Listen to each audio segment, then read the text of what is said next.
Así que quiero transmitiros que no solo me siento muy orgullosa de vosotros, sino que voy a ser la primera que se ponga el casco donde necesitéis. Sé que no ayudaré mucho con mi inexperiencia, pero soy parte del equipo, porque he vivido el orgullo y la emoción de tener el mejor equipo de trabajo que se puede tener. Evidentemente, lo recordábamos ahora, un jueves tuvimos un incendio y un lunes dimos 77 cascos a nuevos bomberos, a nuevos compañeros. ¿Cómo es la vida, no? Esos compañeros se incorporaron y todos los que no estaban de servicio al incendio. Bueno, ahí es cuando yo agradecí tremendamente esta apuesta que hacemos por mejorar vuestro presupuesto, por los 3 vehículos nuevos, por todo lo que vamos a hacer por incorporar a más compañeros a la próxima OPE. Me di cuenta de que estábamos en el camino correcto y de que en esa escala, mi escala, estaba bien organizada.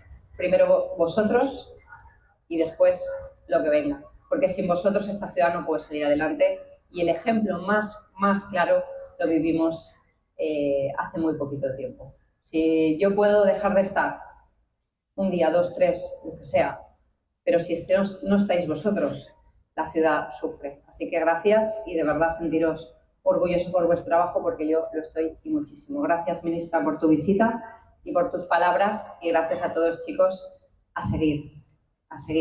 Gracias.